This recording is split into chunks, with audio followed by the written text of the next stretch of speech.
बचपन के दिन सुहाने होते हैं कि जब लड़कियों पर पाबंदियां कम होती हैं। मेरे ये दिन तो ऐसे उड़ गए जैसे परदेसी पंछी। वालिदैन ने मैट्रिक तक बमुश्किल पढ़ने दिया। कॉलेज जाने का ख्वाब टूटकर खुद मेरे दिल में चुप कर रह गया जब वालिद ने कह दिया कि सदफ कॉलेज नहीं जाएगी। ये मेरा सबसे हसीन ख्वाब था। डॉक्टर बनूंगी, बाएतमाद जिंदगी बसर करूंगी। रिजल्ट निकलते ही ये सारे ख्वाब धरे रह गए कि पराया धन है, अब आगे पढ़कर इसने क्या करना है। 1400 साल पहले अरब लड़कियों को जिंदा दफन कर दिया करते थे। मुझे भी किसी ने मेरे सपनों समेत जिंदा दफन कर दिया और मैं कॉलेज न जा सकी। बेशक हम लड़कियां जमीन के अंदर गुम हो जाना पसंद कर लेती हैं, मगर कैद होना नहीं। लेकिन ये हमारी किस्मत के मुझे ऐसी कैद कि ख्यालों और सपनों का भी दम घुटने लगता है। जिंदगी गुजारने के लिए सिर्फ दौलत काफी नहीं होती, इंसान को दिल की राहत के लिए प्यार भी चाहिए होता है। घर में भी मुझ कम नसीब को वो प्यार न मिला जिसकी बेटियां हकदार होती हैं। वालिदैन अपने कामों में मसरूफ, कोई हम उम्र बहन ना भाई। सहेलियों से मिलने उनके घर जाने पर पाबंदी, बाजार जाने पर कदगन, कहीं नहीं जा सकती थी। घर बैठी किसी सहेली को बुलवा लूं तो वो कहती कि हर बार मैं ही तुम्हारे पास क्यों आऊं, तुम क्यों नहीं आती मेरे घर, क्या तुम्हारे पैरों में मेहंदी लगी हुई है। क्या बताती कि मुझे तुम्हारी क्या किसी सहेली के घर भी जाने की इजाजत नहीं है। मैं घर में रहकर इतना बोर होती कि जी चाहता भाग जाऊं, लेकिन जानती थी जो लड़कियां इस तरह घर से कदम निकालती हैं वो दरबदर की ठोकरें खाती हैं। जो पढ़ना चाहे पढ़ ना सके, कुछ हुनर सीखना चाहे ना सीख सके, नाम पैदा करना चाहे तो वो नहीं हो सकता। तो ऐसी बेकार जिंदगी का कोई क्या करे। कई साल ऐसे ही हब्स में गुजर गए तो मैं थक गई ऐसी जिंदगी से कि जिस जिंदगी का कोई मकसद ना हो।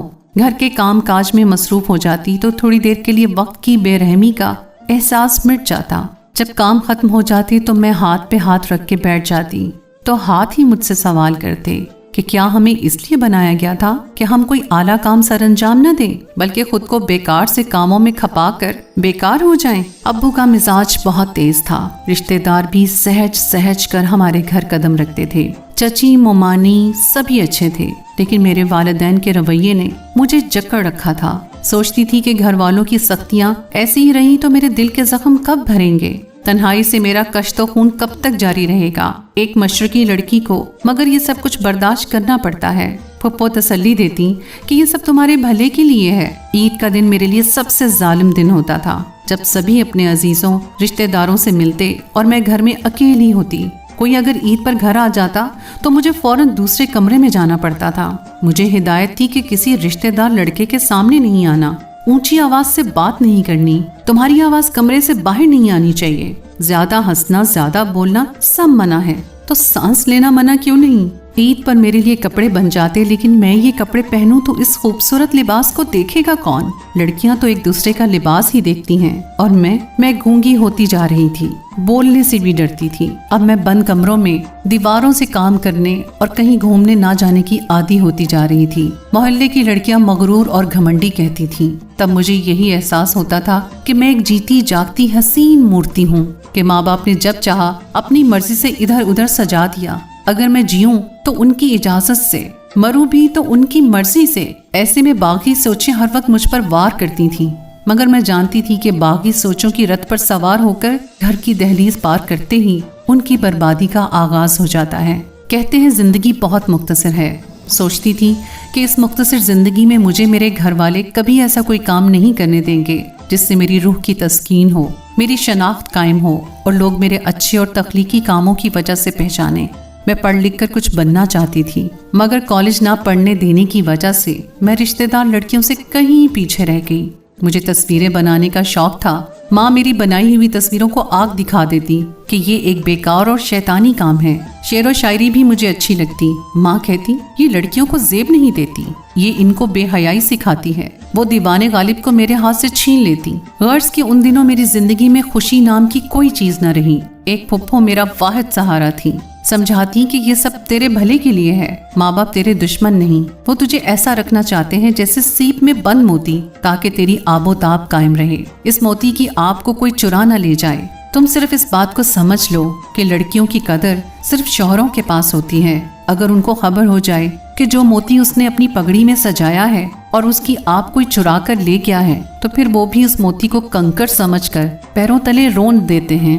ये मर्द की फितरत है। वो खुद तो ऐसी बीवी चाहता है कि जिसको आसमान ने भी न देखा हो और खुद दूसरी औरतों को फूल समझकर भंवरे की तरह सूंघता फिरता है। मैं फूफों की बात का यकीन कर लेती। उनकी तसल्लियां मुझे ढारस देती कि लड़कियों को तन मन से ही नहीं, अपनी सोचों से भी उजला और पाक साफ होना चाहिए। तभी खुदा की मेहरबानी होती है कि उसका घर बनता है और जन्नत जैसी राहत से भर जाता है। हर शौहर पाकबाज बीवी की ऐसी कदर करता है जैसे वो जन्नत से उतरी हुई हूर हो। जो कलक मुझे इल्म हासिल ना करने से था, कुछ हुनर ना सीख पाने से था, सब आज़र्दगियों को मैंने मुस्तकबिल की इन्हीं उम्मीदों के ढेर में दफन कर दिया। इस ख्याल में गुम होगी कि जब शादी होगी और मेरे जीवन साथी को एक अछूती लड़की मिलेगी, कभी जिसने बिला वजह घर से कदम बाहर ना निकाला होगा, तो वो मेरी कदर करेगा, जमीन से आसमान पर बिठा देगा। 17 बरस की उम्र थी जब मेरा रिश्ता आ गया। ये गैर लोग थे। अब्बा जान ने एक दोस्त की मार्फत से ये रिश्ता किया। मुख्तसर सी फैमिली थी, 2 भाई और 1 माँ। खुशहाल कुंबा। बड़ा भाई कमाने सऊदी अरब गया हुआ था। मेरी शादी छोटे वाले लड़के से हो गई जिसका नाम शहजाद था। अब्बा के दोस्त ने उन लोगों की बहुत तारीफ की। वालिद ने जाना ये रिश्ता अच्छा है, मेरी लड़की सुखी रहेगी और ऐश करेगी। वालिद ने अपनी हैसियत से बढ़कर जहेज दिया। ससुराल में मेरी खूब पजीराई हुई। जल्द ही पता चल गया कि शौहर नामदार तो कोई काम ही नहीं करते। बड़ा भाई सऊदी अरब की एक मशहूर कंपनी में काम करता है। वो कमा कर भेजता है और यहाँ सब खाते पीते हैं। मेरा शौहर माँ का लाडला था। बाप फौत हो चुके थे। ये मामू की सरपरस्ती में पला था और गली मोहल्ले के आवारा लड़कों के साथ खेल कूद कर जवान हुआ था। मेरे वालिद साहब से कहा गया था कि FA पास है, लेकिन मैट्रिक भी न किया था और स्कूल से भागकर आवारा लड़कों की मंडली का सिंगार बन गया। उनके सारे दोस्त नशा करते थे और हेरोइन भरे सिगरेट पीते थे। आदमी अपने दोस्तों से पहचाना जाता है। शहजाद इखलाकी कदरों पर यकीन न रखता था। उसको खबर ही नहीं थी कि कंकर और आबदार मोती में क्या फर्क होता है। वो तो सभी को कंकर समझता था। मेरी हिफाजत माँ बाप ने ऐसे की थी कि हमारी बेटी को जमाने की हवा न लगे। जिस घर जाए सभी इसकी इफ़्फ़त और अस्मत की कस्में खाएं और वो शौहर के दिल पर राज करें। जब शौहर ही ऐसा गया गुजरा हो कि जिसको उसकी इफ़्फ़त और अस्मत की परवाह न हो, जो दूसरों की बहू बेटियों पर बुरी नजर रखता हो और चोर उचक्के बदमाश उसके संगी साथी हों, तो ऐसे शख्स से कोई इफ़्फ़त माँ औरत भलाई की क्या तवक्को रख सकती है। सच है, नशा आदमी की ज़मीर को मार देता है। उसको ना सिर्फ बेहमियत बना देता है बल्कि आदमी ही नहीं रहने देता। शहजाद के ऐबो सवाब भी तभी छुपे रह सके जब तक उसका बड़ा भाई खर्चा भेजता रहा। जो ही वहाँ से ये मनोसलवा बंद हुआ, उन लोगों के हवास जाते रहे। मेरे जेठ ने वहाँ शादी कर ली और हमारे खर्चे से हाथ खींच लिया कि अब शहजाद भी कुछ कमाने की कोशिश करे। मैं कब तक उसको पालता रहूंगा। ये दूर अंदेश लोग न थे कि बुरे वक्त के लिए कुछ बचा कर रखते। नतीजा ये निकला कि पहले से ठाट बाट न रहे बल्कि दाल रोटी के लाले पड़ गए। शहजाद को कमाने से क्या इलाका, वो तो निखटुओं की मुंडली का सरदार था। अब पैसे ना होने की वजह से ये सरदारी भी खतरे में पड़ गई।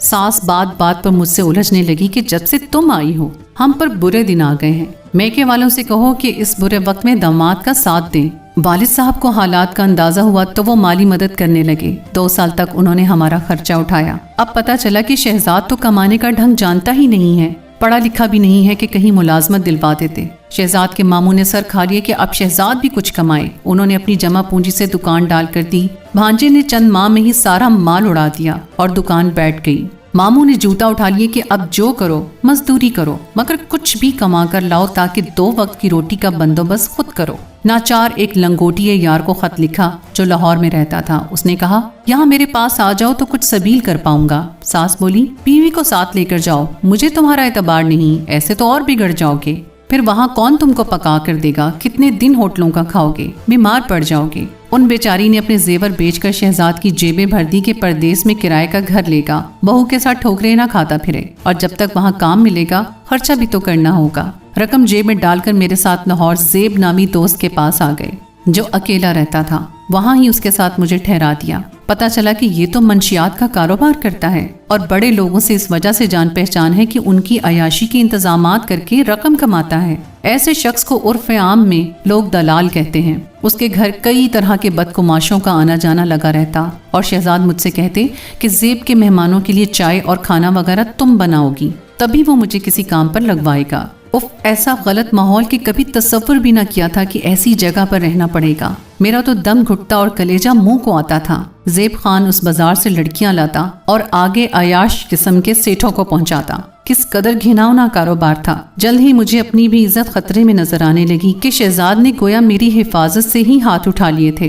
अब मैं कुली तौर पर उसके दोस्त के रहमो करम पर थी। जब यकीन हो गया कि किसी दिन ये बेज़मीर मेरी इज्जत का भी सौदा कर गुजरेगा तो मैंने अपने वालिद को खत लिखा। सौदा लाने वाले लड़के की मिन्नत की कि किसी को पता ना चले, तुम ये खत स्पुर्दे डाक कर आओ। वो बेचारा शरीफ दिल आदमी था, उसने भी खतरे की बू पा ली थी। बड़ी राजदारी से मेरा खत पोस्ट कर आया। उधर मेरे वालिदैन परेशान थे कि शहजाद मुझे लेकर कहाँ चला गया है। मेरा खत मिला तो उनके होश उड़ गए। वालिद फौरन मेरे लिखे पते पर पहुंच गए और मुझे अपने साथ ले गए और तलाक के लिए अदालत में केस कर दिया। यूं उन्होंने मेरी खुला करवाकर नशेइयों के गैंग से मेरी जान छुड़ा ली। उन्होंने सोचा भी न था कि जिस बेटी की इतनी हिफाजत की, ऐसी पाबंदियों में पाला, उसकी इस तरह मिट्टी पलीद होगी, वो भी इस शौहर के हाथों जो इज्जत का रखवाला होता है। अब अब्बा पछताए कि क्यों बेटी को पढ़ने ना दिया जो ये चाहती थी। अगर हम इजाजत दे देते तो आज इसकी जिंदगी बन जाती।